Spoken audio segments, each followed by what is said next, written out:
Hey, Julia Barzik here from Wise Investigator. The ONR YIP NOFO Notice of Funding Opportunity was just posted. And so I wanted to get you all information on this as quickly as I could. So we are going to go through this announcement together, and I'm going to share what I can on it. I have travel this week, so it's my last chance to be at my big screens here and do this recording easily. So we're going to just go through it. You're going to go through it with me, okay? So we'll try to be efficient here, but what I've done is highlight some items, so that highlighting is mine, and that's going to prompt me to share with you what I think you need to know about this opportunity. And then I'll share my summary thoughts at the end. Okay. So right away, you see that there are two important deadlines here. One is October 16th for when you need to finish asking any questions about this. And that's way too late to be asking initial questions. You're not going to be able to do much with what you get from those questions if they're early stage questions before the deadline of October 30th. So yeah, if you've already have a proposal mostly prepared and it's October 10th and you've got a little question about something, then that's great. Go ahead and ask it. But you don't want to be writing in on October 10th saying, I'm thinking about writing a YIP proposal. It's too late. And so I do have to apologize in advance if I seem negative about this. I am very, very positive about PIs engaging with Department of Defense, DOW, and in my business, we support our clients to do that all the time.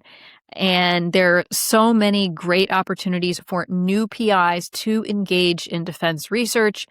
So I am very, very positive about that, but I do get frustrated when I see so much attention go to just a few very narrow opportunities, because I know that there are many, many opportunities and lots of funding out there available for you beyond these special opportunities. So I apologize in advance if my tone sounds somewhat negative, but let's get through this.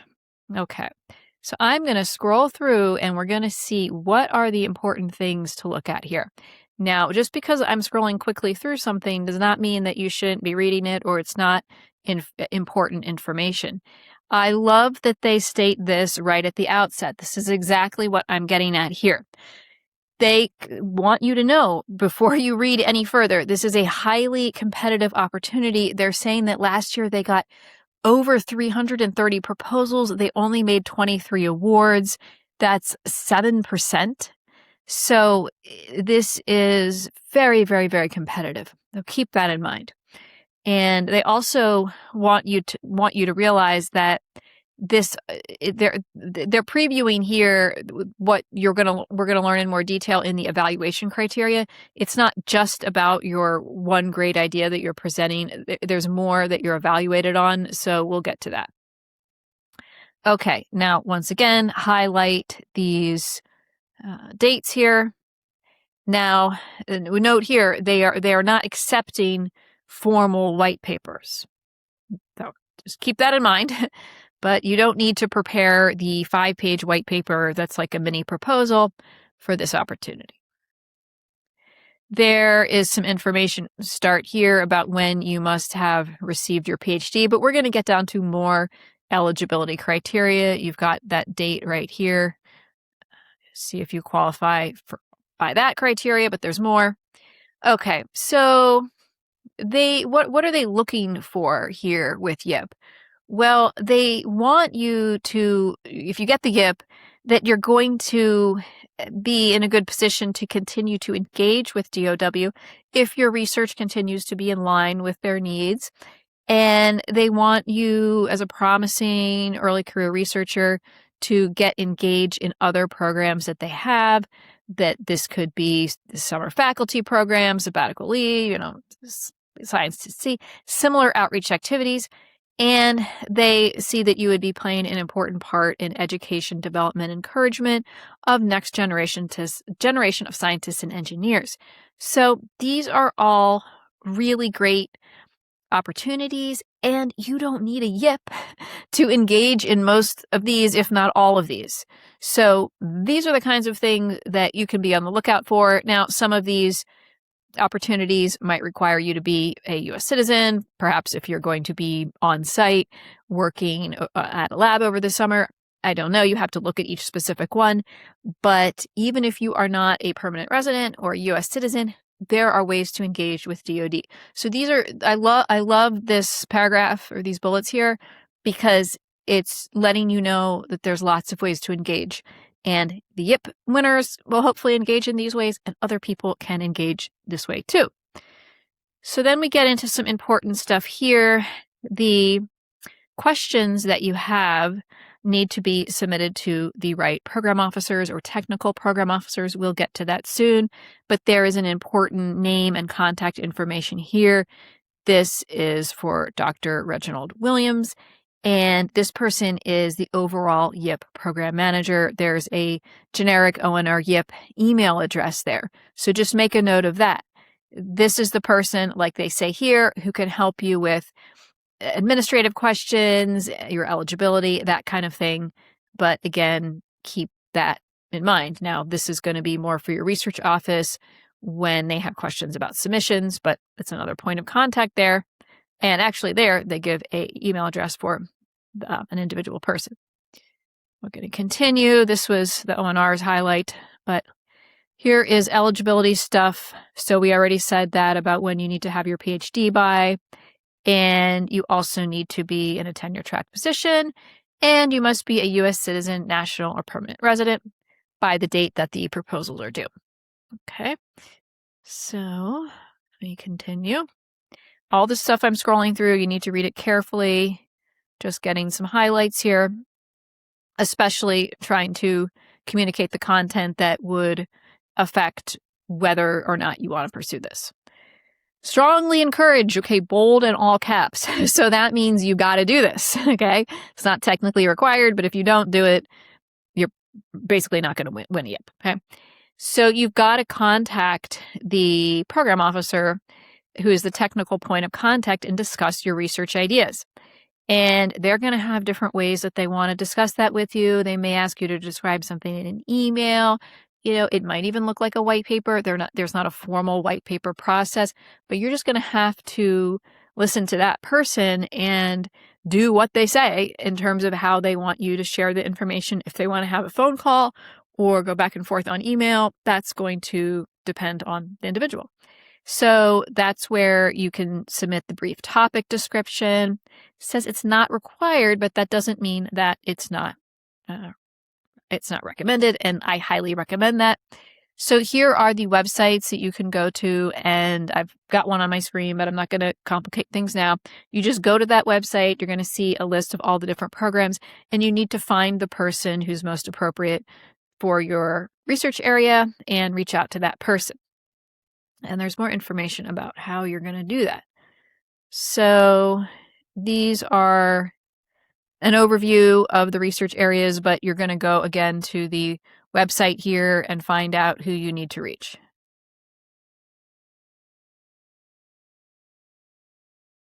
Okay, so this I want to talk about here. Now, if you submit a YIP proposal and it's really great, but they can't fund it, in theory, it could be funded by a core program. But remember, the YIP is $750K. That's a lot of money for a program officer to take out of their core budget and devote to your YIP. And they say here, historically, only a limited number of proposals initially submitted to YIP that were not selected actually got funded in another way. So they also want to make the point here that it's not a research initiation or something that's like easier to get because it's for early career people, so there's some kind of lower standards or something like that. That's not the case at all. It is very challenging to win one of these, and the standards are very high for what that proposal needs to look like. So then we talk about what kind of mechanism, is it a grant, a cooperative opportunity? You need to read that stuff, but we're not going to talk about that. Now, we're going to talk about what the proposal will look like when you get to that stage. It is 20 pages. you need to use that 20 pages. You're asking for $750,000. So you've got a lot you need to explain for what you're going to do with that money, and use the 20 pages. You need a cover page. Okay, these are things you need, but they're additional to the 20 pages. So this is more. So there's specific requirements for the cover page, the table of contents, the CV. That's something that's very important. I do not recommend just taking whatever CV you have now and uploading that. The CV, it's going to contain effectively the same information because a CV is a CV. Of course, you need to make sure it's up to date, but it might need to be reformatted. You may need to reorder some things. So it's easy for the evaluators to look and see where's the important information on there that's going to stand out to them, because this plays into the evaluation criteria. Your data management plan, letters of support, and current pending other forms. So here they're giving you some instructions on how to fill out the form. Okay, you're also going to need the project abstract. Now, this is something that is basically a page. It has to have the certain marking on it, approved for public release, and you likely want to divide this up into, an overview, with the research problem, your objectives, then a summary of your technical approaches, and then anticipated outcome and how it could help the Navy capabilities if the research is successful. So you've got to fit all of that on one page. This needs to be very well written. It's going to be approved, go for public release. So not something you want to throw together at the end, but you need to be strategic with this document. That's going to take some time.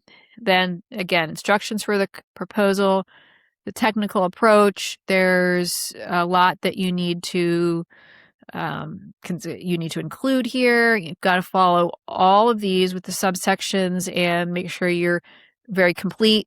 The gold standard science, you're going to have to read this. And this is not just some kind of boilerplate that says, yeah, we're going to do gold standard science. You're going to need to be thoughtful, maybe talk to someone in your research office about a strategy for how you address this, but that you want to put thought and effort and time into. Management approach, that's very important, and it's a single PI award, like they say. So if you're going to benefit from some collaborations that would be unfunded, you've got to describe that, make it sound plausible that you are going to benefit from this collaboration, but it's still appropriate as a single PI award, et cetera. So this is important. How are you going to manage that team? You need to explain that. How often are you going to meet? What kind of strategy do you use in managing something like this? Your qualifications, that's important. As with CV, then you are going to be evaluated in part on your qualifications. So you want to be clear here. You don't want to just repeat the highlights from your CV over in your qualifications. You're going to want to, you're probably going to put some highlights from the CV, like you might have won certain awards, but you want to explain what that award indicates about why you're prepared to do this, because you were the first person that ever used this method to do XYZ, and you got an award for that. That's what you can talk about in investigator qualifications, but in the CV, it's a CV where you're going to list that stuff. Letters of support, this is another big piece. The people that are winning YIPs have a very strong chair letter. And this is not something that's just like NSF, where there's a good bit included in the NSF letter, but you want them to be recommending you very strongly. And I'm not going to get into a lot of details on what makes a strong chair letter, because that's its own conversation that's longer than we want this video to be. But there's a lot that goes into that. And most likely you're going to write the letter and you've got to get feedback on it from somebody. I recommend somebody like someone on our team or someone in your research office, and you want to give that to the chair, make sure they're comfortable with it. They may make some edits. So that's a whole nother little project in and of itself. You've got to do this responsibility component. You probably talk to someone from the research office for that, and your data management plan. So there's a lot. That's my point, is This is a lot to put together. Travel, I mean, there's all these things you need to include in your budget, but you got to be especially careful with travel. That's a very sensitive area for the government. So you've got to include the purpose of the trip, where you're going, all this stuff here. You don't just say, oh, I'm going to do, 3 domestic trips, 1 per year, and I request this much. You've got to have a justification for why you want to do this stuff. Also, these other things like consultants, but, travel is pretty common, so I'm highlighting that here. You've got to read all this stuff, and then we have more instructions, submission. Okay, now reviewing. This is very important. Review criteria. Technical merit, you got to read all that and make sure that you're addressing all this. Again, it's a single PI, so you've got to address these things. But if you need help from someone, a collaborator, again, they can't be funded, but you've got to make the case that this can stand alone with you leading it and you performing the work. But you've got to talk about, who else might be involved, right? Even if they're not a co-investigator. Then you've got to talk about how this is addressing the naval science and technology priorities. So here you want to have a conversation with the program officer, because whatever you're proposing, it's quite possible that it could have a number of different applications. You've got to understand what is it that the program officer is most interested in. Where did they see the potential for just advancement of knowledge, the potential for technology transfer. So they're going to give you guidance on that. The CV, like I said, that's very important. You're probably going to need to reformat what you have. Don't submit a CV that's in a different font and different style than the rest of the package. Make it all look like one package. All these different pieces you want to put together, you should have the same font, the same general formatting, so it looks good. Again, you're asking for what's approaching $1 million. So you've got to put like $1 million package together. Letters of support, and then you've got to have the budget.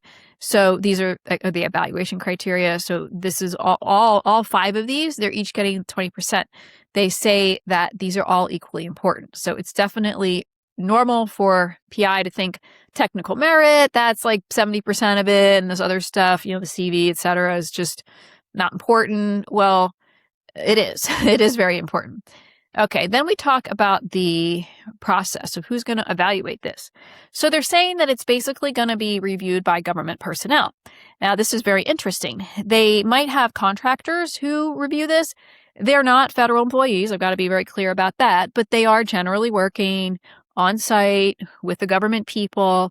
They're intimately involved in these programs. They're technical experts. So they're not government employees, but they serve a similar function, and they know what's going on in Navy and DOW broadly. So they're providing something that's very similar to evaluation of a government person, and they may do evaluations. But when I read this here, it doesn't say that academics are going to be performing the evaluations. It says government people and their contractors are going to perform it.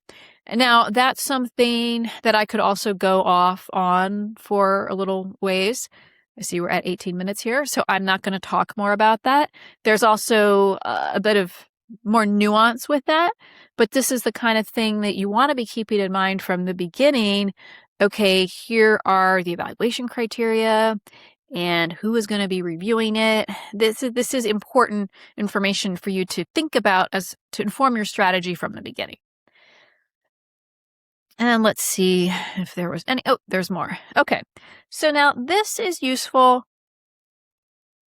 for you to just kind of get some understanding of how they may want to engage with you. And keep in mind, they may want to engage with you in a very similar manner if you're funded on a regular non-YIP core effort. So you may be having individual meetings, meetings with you and your team and the program officer. You also may participate in program review meetings, and they give you some estimates for what that might be in terms of the location, so you can factor that into your budget, your travel requests on the budget. And here's something I really like that they say here. if you're interested in hosting such meetings, it would be wonderful to be able to show your lab, meet more of your team, and show off all the great stuff you're doing. Then talk to the program officer about that, because you can write that into your request. So these are the kinds of things you want to think about from an early stage and make a really compelling case that you're really going to fully engage. You're not looking at like, oh, I just want to win the YIP and that's a feather in my cap, and I'm going to talk to you in 3 years when I want more money. No, that's not how this works. Let me see. Maybe that was it. Okay, I think so. So in sum, the YIP is a wonderful program. If you've won a YIP, I mean, it's something to be super proud of. It's a huge accomplishment.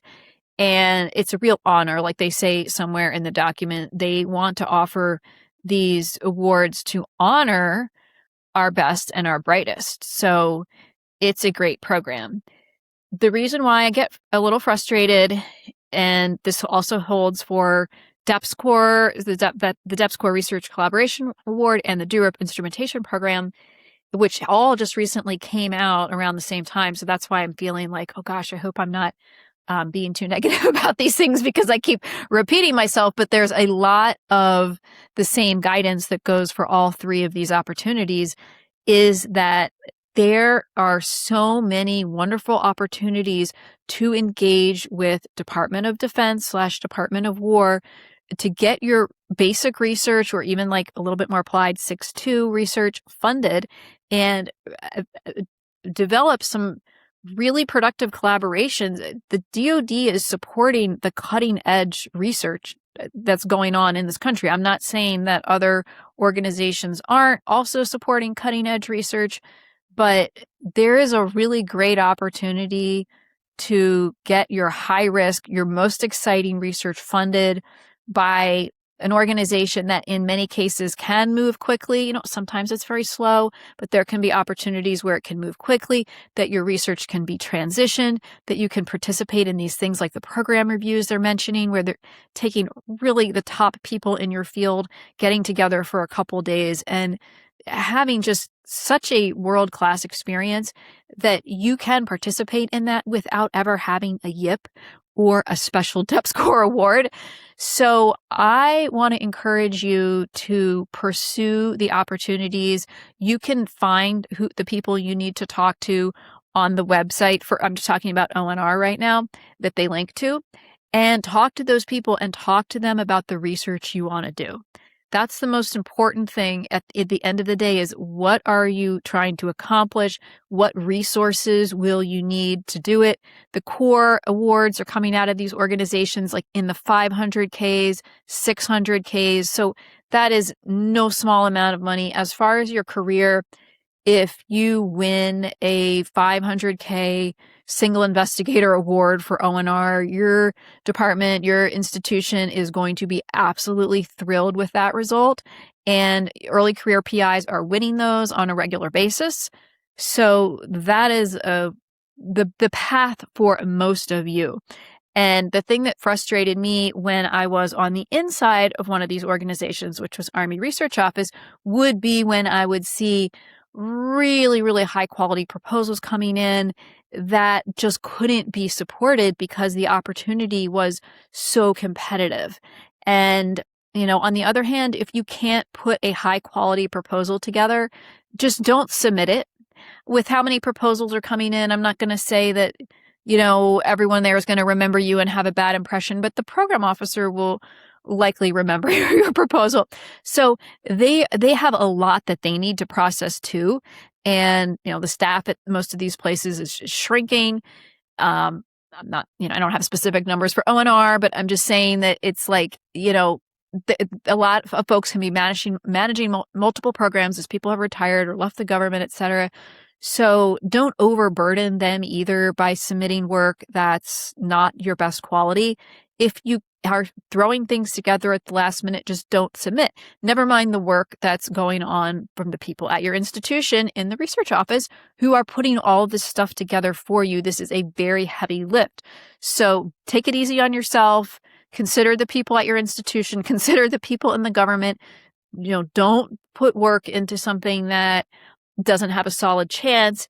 So don't get overexcited about the YIP, but absolutely get excited about defense research, get excited about the opportunities at ONR, reach out to these program officers. Now's a good time to reach out because they're going to be attentive to their emails because DepScore is open, YIP is open. And oh, that was one thing too. It said when you reach out to them, if it's about the YIP, you want to copy that YIP email address under there. And if you're not getting a response from the program officer, you can send an email to that YIP address and say, not getting a response from this person. Could you help me out here? So that's one thing I think I forgot to mention. But my message is there's a lot of great opportunities with defense research, so pursue them. I support you in that 100%, but just find the right opportunity for you. And if you would like help with figuring out a path forward with defense-sponsored research or research sponsored by any of the major federal funding organizations, then reach out to me. The website's Wise Investigator. You can find me on LinkedIn. I would love to talk and see if we could help you. Thanks.